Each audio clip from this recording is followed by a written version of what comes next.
want to talk for just a minute about the mood elevator. And this is an analogy that just I find helpful to people because sometimes we get really concerned if we happen to be in a low mood.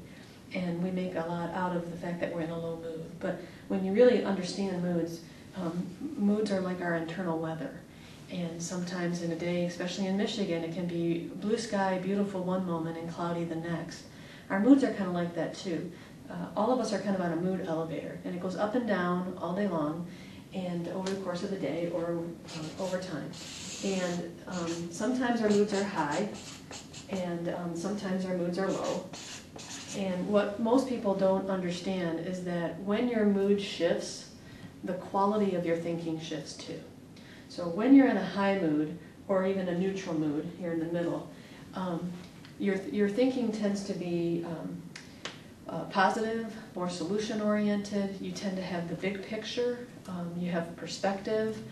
You can relate to things kind of calmly with common sense. How you feel about something when you're in a high mood is really different than how you're going to feel about that same thing when you're in a low mood. When you're in a low mood, your thinking tends to get more narrow. It tends to become more problem-focused. It tends to, your state of mind tends to speed up. So it feels like circular.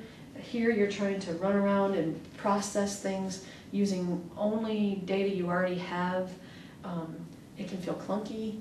Sometimes I think of it like when you switch a channel on your dish satellite and it says loading, data not yet received from the satellite. It can feel like that you can't quite get everything together. So there's a lower quality. You tend to be more problem focused. You can have some of your conditioned thought habits that are fear-based show up more when you're in a low mood.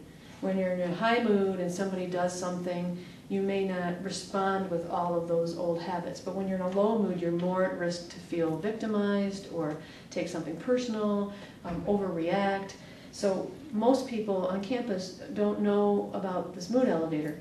And so the trick with people is people tend to believe what they think. And they tend to believe what they think and what they tell themselves regardless of their mood. And so their mood will drop and they'll have a much more negative, problem-oriented, reactive sort of view of things, and they'll believe it. So it's really helpful to, as you go through a day, be checking in with yourself to sort of say, where am I on this mood elevator? And when you notice that you're in a high mood or a steady mood, you want to do more, say more. It's like that's the green light, you should go. And when you're in a low mood, whether it's a low mood that's angry or frustrated, or a low mood that's sort of blue or sad, or a low mood that's overwhelmed and tired or stressed out, if you notice that you're in that mood, in that moment you really want to be cautious not to believe what you're thinking, because what you're thinking is probably not the same thing you would be thinking if you were in a different mood. People make low mood choices and low mood decisions. They have low mood conversations that aren't high quality, and then those conversations are out there and they impact people and they impact your situation. Sometimes people parent when they're in a low mood, and how they respond to their kids when they're in a low mood is really different than how they handle that same parenting issue when they're in a high mood. So check it out for yourself. And part of the Breaking Free from Stress class is to help people learn how to notice when you're in a low mood. Because I don't know about you, but I want the first person to know I'm in a low mood to be me, not my children or my coworkers or my boss or anybody else.